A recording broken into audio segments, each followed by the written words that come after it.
Jeremias, Kabanata 13. Ganito ang utos sa akin ni Yahweh. Bumili ka ng mga damit panloob na yari sa linen, at iyong isuot, ngunit huwag mong babasain.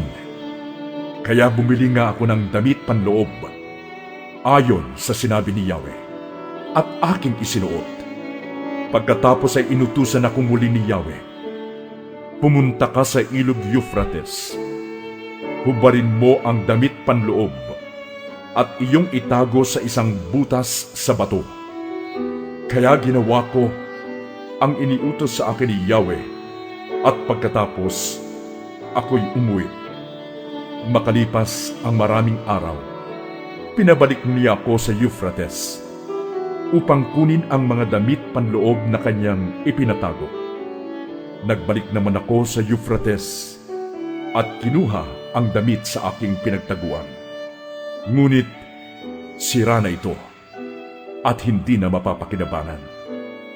Muling nagsalita si Yahweh, ganyan ang gagawin ko sa palalong Huda at sa mas palalo pang Jerusalem.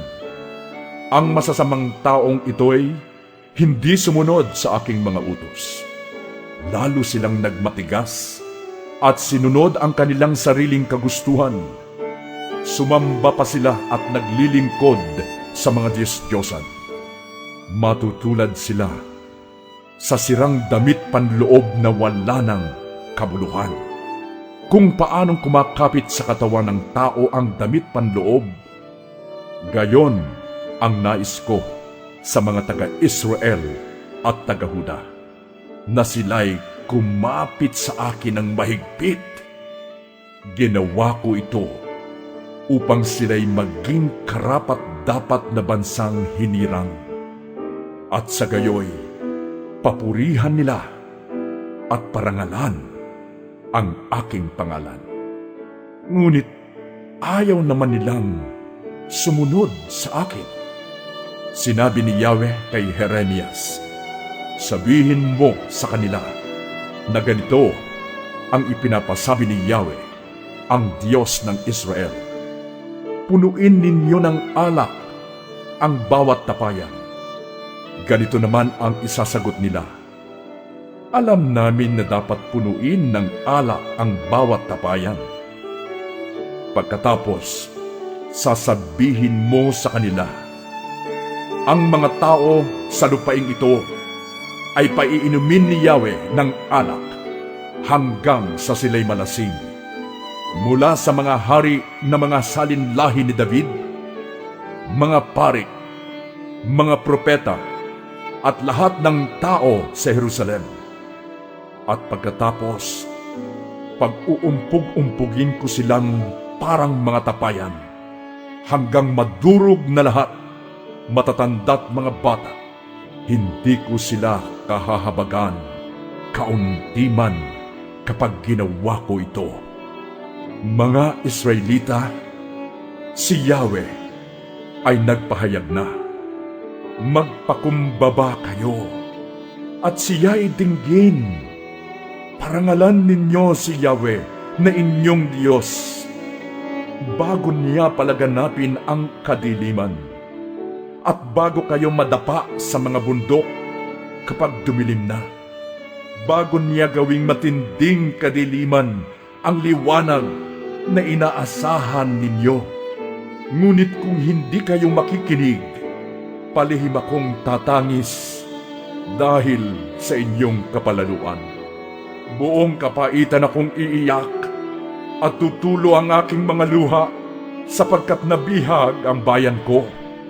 Sinabi ni Yahweh kay Jeremias, sabihin mo sa hari at sa kanyang inang reyna na bumaba na sa kanilang trono, sapagkat naalis na sa kanilang ulo ang magaganda nilang korona.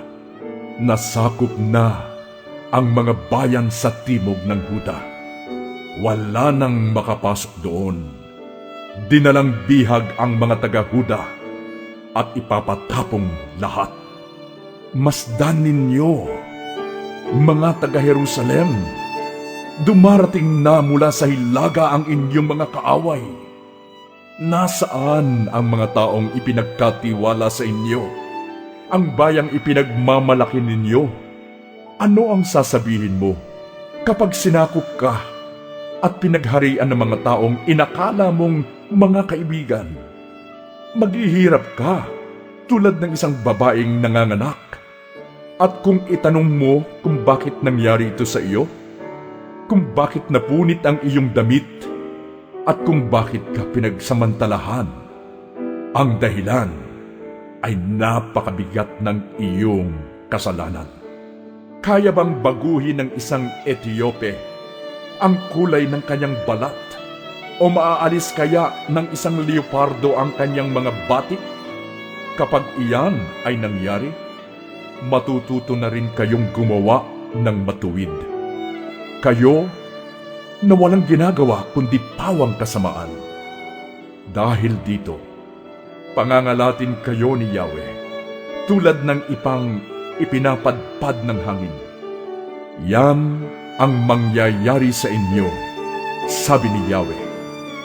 Yan ang gagawin ko sa inyo, sapagkat ako'y kinalimutan ninyo at naglingkod kayo sa mga Diyos-Diyosan. Uhubaran kita at malalantad ka sa kahihiyan.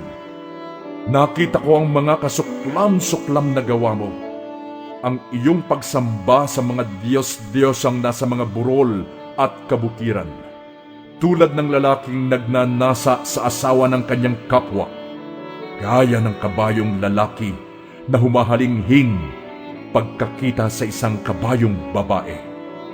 Nakatakda na ang iyong kapahamakan, Jerusalem. Kailan ka pa kaya magsisisi upang maging malinis ka?